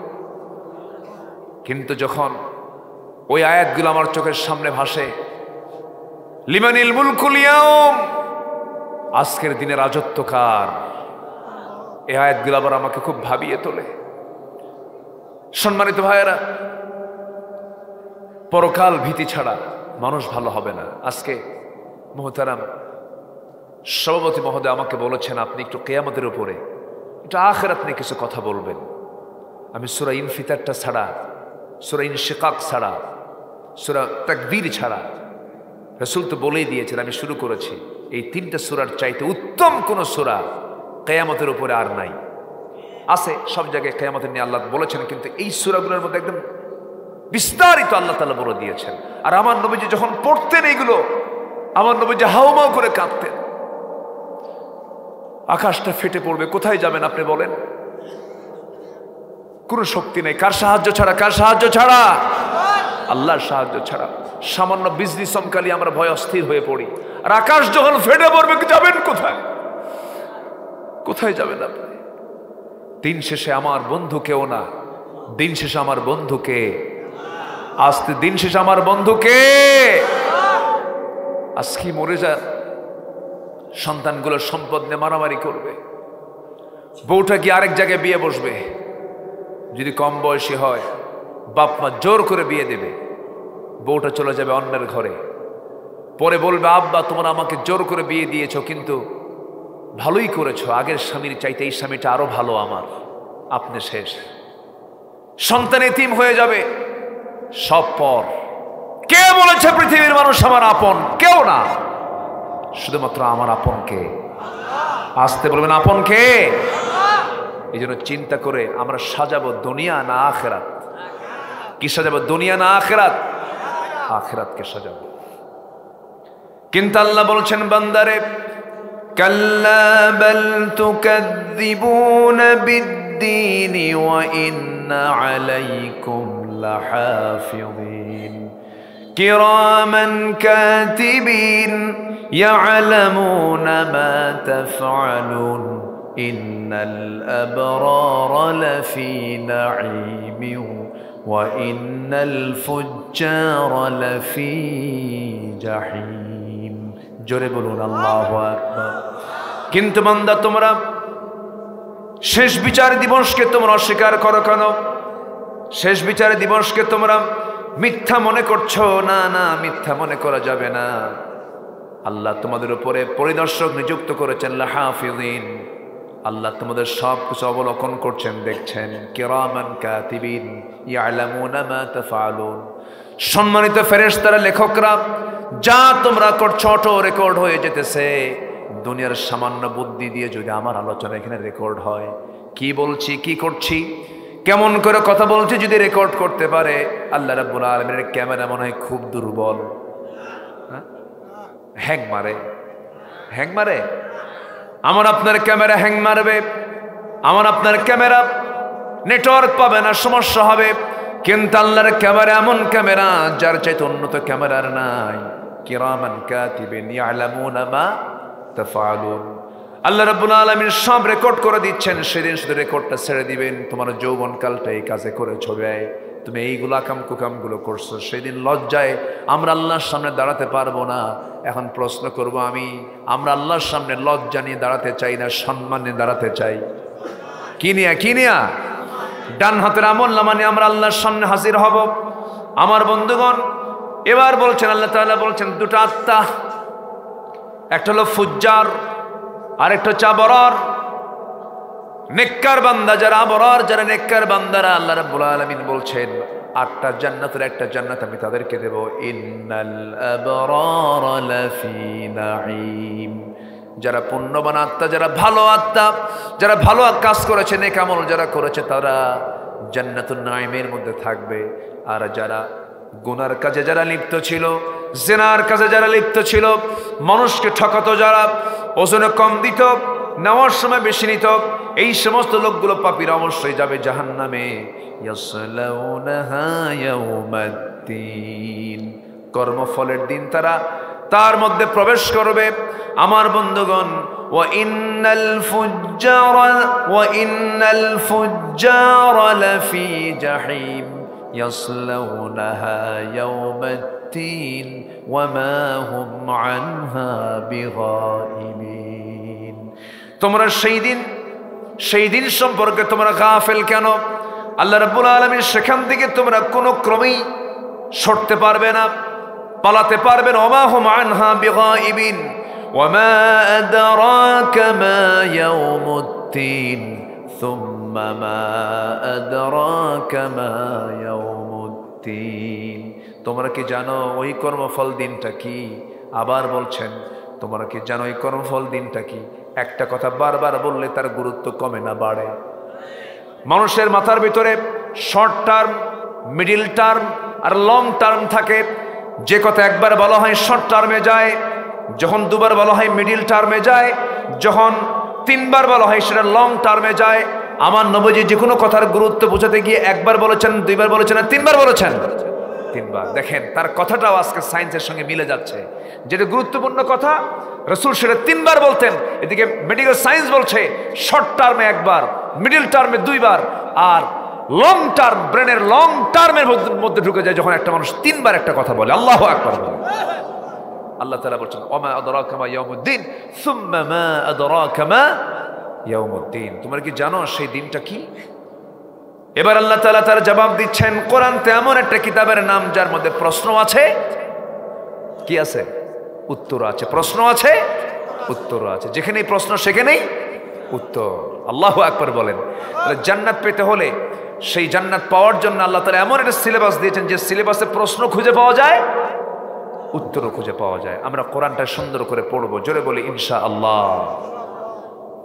আল্লাহ রাব্বুল আলামিন বলেন সেই দিনটা হলো ইয়াউমা লা তামলিকু নাফসুন লিনাফসিন শাইআ ওয়াল আমরু ইয়াউমা ইযিল লিল্লাহ। সেই দিনটা এমন দিন যেদিন কেউ কারো কোনো উপকারে আসবে না। আরেকটা আয়াতে বলেছেন ইয়াউমা ইয়াফিরুল মারউ মিন আখিহি ওয়া উম্মিহি ওয়া আবিহি ওয়া সাহিবাতিহি ওয়া বানিহি। সেই দিন মানুষ মানুষ থেকে পালাবে, ভাই ভাই থেকে পালাবে, স্ত্রী স্বামীকে চিনবে না, স্বামী স্ত্রীকে চিনবে না, এমনকি মা পর্যন্ত সন্তানকে বলবে আমি পৃথিবীতে সন্তান পেটে ধারণই করি নাই, আমার কেউ নাই রে। এমন একটা কঠিন দিন সবার সামনে আসতেছে। সেই দিন আমার একমাত্র বন্ধুকে, আরো জোরে বলেন তিনি আমার কে? আমার ভাইয়েরা, সেই দিন কি হবে? ওয়াল আমরু ইয়াউমা ইযিল লিল্লাহ। সেই দিন একমাত্র আল্লাহর ফয়সালা থাকবে, আল্লাহর সবকিছু ইখতিয়ারে থাকবে, সব আল্লাহই করবেন। অতএব সে আল্লাহর সামনে ধারণা দিতে হবে। সাইয়েদনা আবু বকরের নাম সবাই শুনেছেন। কয় নাম্বার খলিফা? 1 নম্বর খলিফা। আহারে কি আফসোস করতেন, কি চিন্তা আখিরাত নিয়ে করতেন, কি পরকাল নিয়ে চিন্তা করতেন। তিনি দোকানদারি করতেছেন, কাপড়ের দোকানদার ছিলেন। হঠাৎ করে এক কাস্টমার এসে বলতেছে আবু বকর এই যে কাপড়টা 6 মাস আগে নিয়ে গেছিলাম, কাপড় পছন্দ হয় নাই, ফেরত নিয়ে নাও। ফেরত নিয়ে নিলেন, টাকাটা তাকে দিলেন। টাকা ফেরত দেওয়ার পরে, কাপড়টা নিয়ে নেওয়ার পরে হাউমাউ করে কাঁদতেছেন। সবাই বলল আবু বকর সামান্য কাপড়ের জন্য কান্দো কেন? তিনি বলছেন না রে না, আমি কাপড়ের জন্য কান্দি না। এখান থেকে একটা প্রশ্ন আমার বের হয়ে গেছে, জবাব বের হয়ে গেছে। কি? আজকে আমার কাছে এই কাস্টমার এসে জিনিস পছন্দ হয় নাই, কাপড় পছন্দ হয় নাই, সে কাপড় ফেরত দিয়ে গেল, টাকাটা নিয়ে গেল, হিসাব শেষ হয়ে গেল। কিন্তু আমি আবু বকর যেদিন আল্লাহর সামনে পরকালীন জিন্দেগিতে আল্লাহর সামনে যেদিন হাজির হয়ে যাব, সেদিন আল্লাহ যদি আমাকে বলেন আবু বকর এই দিকে আসো, আল্লাহ আমাকে আড়ালে ডাক দিয়ে যদি বলে আবু বকর তোমার নামাজ, তোমার হজ, তোমার যাকাত, তোমার দান সদকা একটাও পছন্দ হয় নাই, তুই আমার কাছ থেকে এগুলো নিয়ে যা। আমাকে যদি আল্লাহ পাক সব আমলগুলো আমার হাতে তুলে দেন, ফেরত দেন, আমি সে আমল নামাগুলো নিয়ে আমি কার কাছে যাব? আমি এই জন্য আমি কাঁদতেছি। আল্লাহু আকবার বলেন। সম্মানিত ভাইয়েরা, মানুষ ভালো হবে দুনিয়ার ভয়ে না, আখিরাতের ভয়ে। দুনিয়া না আখিরাত, আখিরাতের দিকে তাকালে মানুষ ভালো হবে। আসুন না আমরা আখিরাতকে লালন করি, আখিরাতের চর্চা করি। সূরা ইনফিতারটা বেশি করে পড়ি, ইনফিতারের দিকে তাকাই, অর্থটা বোঝার চেষ্টা করি। বোঝার জন্য এই মেধা কে দিয়েছেন? এই মেধা কে দিয়েছেন? আল্লাহ দিয়েছেন। আল্লাহ কবুল করুন, জোরে বলে আমিন। আবু বকর একটা পৃথিবী তার তৈরি হবে না, শুধুমাত্র ভালো হয়েছেন তারা কোরআনকে মানার কারণে। রাতের আধারে খালি পায়ে হাঁটতেন জনগণকে দেখার জন্য। কি পায়ে হাঁটতেন? খালি পায়ে হাঁটতেন। তো খালি পায়ে হাঁটতেছেন, একদিন ওমরে ফারুক দেখে ফেলেছেন যে আপনি রাষ্ট্রপ্রধান, খালি পায়ে হাঁটেন কেন? পা তো ফেটে যাবে আপনার পাথরের আঘাতে, চামড়া ফেটে রক্ত বের হবে। সাইয়েদনা আবু বকর বলেন, ওরে ওমর, আমি তো এমনি হাঁটি না খালি পায়ে। খালি পায়ে হাঁটার কারণ হলো খড়ম জুতার সঙ্গে যখন পাথরের ঘর্ষণ লাগবে আওয়াজ হবে। এই আওয়াজটা যদি ঘুমন্ত কোনো নাগরিকের কানে চলে যায়, তার ঘুম যদি ভেঙে যায়, কিয়ামতের দিন আমি আবু বকর আমাকে আসামির কাঠগড়ায় দাঁড়াতে হবে। কিসের ভয়? কিসের ভয়? আল্লাহর ভয়, আখিরাতের ভয়। বিচার হবে। একটা নাগরিক ঘুমাচ্ছে, জনগণ ঘুমাচ্ছে, ঘুম যেন নষ্ট না হয় এই জন্য তিনি জুতা পায়ে না দিয়ে খালি পায়ে হেঁটেছেন। আর আমার দেশের একটা নেতা ঢাকা থেকে আসবেন জামালপুরে, অথবা একটা মন্ত্রী আসবেন, প্রেসিডেন্ট আসবেন, 6 ঘন্টার জন্য রাস্তা বন্ধ। ওই সমস্ত নেতৃত্ব আর মানি না আমরা। নিজের চোখে দেখা মালয়েশিয়ায় দেখেছি, মালয়েশিয়ার প্রধানমন্ত্রী মাহাথির মোহাম্মদ, নাম শোনেন নাই? এই মাহাথির মোহাম্মদকে আমি নিজের চোখে, আমার স্বচক্ষু আমি নিজে দেখেছি। উনি একটা শপিং এ বের হয়েছেন, কেউ নাই তার সামনে পেছনে, তার স্ত্রী এবং তিনি একা একা শপিং করতেছেন, কোনো প্রোটোকল লাগে না। আধুনিক বিশ্বও আছে। আর আমার দেশের আতিপাতি নেতা হলে সামনে 50টা মোটরসাইকেল, পিছনে 50টা মোটরসাইকেল, পিটাইয়া সোজা করা দরকার এই সমস্ত বেদব নেতৃত্বকে। কোনো দরকার নাই। আল্লাহ বুঝার তৌফিক দান করুন। সাইয়েদনা আবু বকর রাদিয়াল্লাহু তাআলা আনহু রাতের আধারে, রাত 3টার দিকে, ফজরের একটু আগ দিয়ে, প্রত্যেক রাত তার প্রতিবেশী ছিল একজন বুড়ি মানুষ, স্বামীও নাই, ছেলে মেয়ে কেউ নাই, সব মারা গেছে। তার খেদমত করবে কে? তিনি চলে যেতেন তার খেদমত করার জন্য। ওমরে ফারুক একদিন তার খেদমত করার জন্য আসছেন, দরজায় নক করছেন, বুড়িমা কেউ আছে নাকি? আপনার খেতে করে দিত যেন আমার খেতে যেন কোনো কষ্ট না হয়। আল্লাহু আকবার বলেন। তারা ছিলেন খাদেম, তারা ভয় করেছেন পরকালের। কিসে ভয় করেছেন? পরকালের। আসুন না আমরা পরকালমুখী হৃদয় বানাই, পরকালমুখী আমাদের আত্মা বানাই, হৃদয়কে প্রশস্ত করি। আল্লাহ কবুল করুন, জোরে বলি আমিন। সবার বাড়িতে মা বোন আছে তো নাকি? মা বোন আছে না নাই? বউ কি নামাজ পড়ে? অনেকে চুপ করে আছেন, হুজুর কি কব? হুজুর শব্দ কম, তাই না? লক্ষণ একটু খারাপ। মেয়েদের নেচার আছে একটু, তাদের তো মিনস্ট্রুয়াল টাইম থাকে। আমার আলোচনা শুনতেছে কিনা জানি না। মিনস্ট্রুয়াল টাইম যখন শুরু হয়ে যায়, এখানে আলেম ওলামা আছেন, 3 থেকে 10 দিন পর্যন্ত এটা টাইম ডিউরেশন, কিন্তু তারা ঠেলে নিয়ে যায় 20 দিন পর্যন্ত। এটা মেয়েদের একটা স্বভাব। ম্যাক্সিমাম মেয়েদের মধ্যে এই স্বভাবটা আছে। না মা, এগুলো করা যাবে না। নামাজ গুরুত্বপূর্ণ বিষয়, পড়বেন। কোন স্ত্রী যদি নামাজ না পড়ে, স্বামী তাকে শাসন করতে পারবেন 4টা কারণে। কয়টা কারণে বলেন তো? 4টা কারণে। আমার মায়ের এখন মনে মনে চিন্তা করতেছে, হুজুর আপনি এতক্ষণ ভালোই ছিলেন, লক্ষণ তো খারাপ, শাসনের অর্ডার দিয়ে যাচ্ছেন, কি দিয়েছে পিটাবে আল্লাহ জানে। শুনবেন? শুনবেন? কি পিটানোর জন্য? হ্যাঁ না আমলের জন্য? আমলের জন্য। 4টা কারণে আপনি শাসন করতে পারবেন। কিন্তু শাসন যে করবেন, কি দিয়ে শাসন করবেন? একটা কথা আছে। 4টা কারণে যদি নামাজ না পড়ে, কি না পড়ে? নামাজ না পড়ে। নাম্বার 2 হলো রোজা না রাখলে পরে। নাম্বার 3 স্বামীর আনুগত্য না করলে পরে। নাম্বার 4 হলো সতীত্বের হেফাজত না করলে পরে। এই 4টা কারণে আপনি শাসন করতে পারবেন। তবে শর্ত হলো, শাসন যে করবেন, শাসনের জন্য যে লাঠি ব্যবহার করবেন তা হবে পকেটের সেই মেসোয়াক, 9 ইঞ্চি মেসোয়াক। 9 ইঞ্চি মেসোয়াক নিয়ে যদি কোনো লোকের সামনে আপনার বউকে মারতে যান, ওই লোকটা কি রাগ করবে না হাসবে? চান্সে ছিলেন, উপায় নাই, মারার কোনো কায়দাই নাই ইসলামে। রসুল কোন স্ত্রীকে মেরেছেন এমন কোন হাদিস আছে? রসুল মেরেছেন এমন কোন হাদিস আছে? আমার মাদের কোলে যাই কেবল পানি আসছে হুজুর, আত্মায় পানি আসছে। স্ত্রীকে বলবেন, আমার স্ত্রী শোনো, তোমার যৌবন আমার কাছে, আমার যৌবন তোমার কাছে, একই ছাদের নিচে থাকলাম সারা জীবন, তুমি কি চাও না আমরা জান্নাতে আমরা দুজন মিলে একসঙ্গে থাকতে চাই? হ্যাঁ, যদি চাও নামাজটা পড়ো, পড়বে, দাওয়াতি কাজ করেন। আমার নবীজির প্রথম দাওয়াতি কাজ ছিল বাইরে না ভিতরে? বলেন বাইরে না ভিতরে? পুরুষ মানুষকে না মহিলা মানুষকে? মহিলা, তার স্ত্রীকে প্রথম দাওয়াত দিয়েছেন, আসুন না আমার পরিবারটাকে জান্নাতের মতো করে সাজিয়ে তুলি, গুছিয়ে তুলি, সাজানো গোছানো পরিবার বানাই, পর্দা দিয়া সুন্দর পরিবারটাকে গড়ে তুলি, পরিবারের সমস্ত কাজগুলো শৃঙ্খলার সঙ্গে আমরা বাস্তবায়ন করার চেষ্টা করি। আল্লাহ রাব্বুল আলামিন সবাইকে সেই তৌফিক দান করুন। সভাপতি মহোদয় আমাকে বলেছেন যে মোটামুটি একটা পর্যন্ত বললেই হবে। আমি কি আর ওনার কথা কি আর ফেলতে পারি? যতটুকু হয়েছে আমরা বলে ফেলি আলহামদুলিল্লাহ, জোরে বলি আলহামদুলিল্লাহ।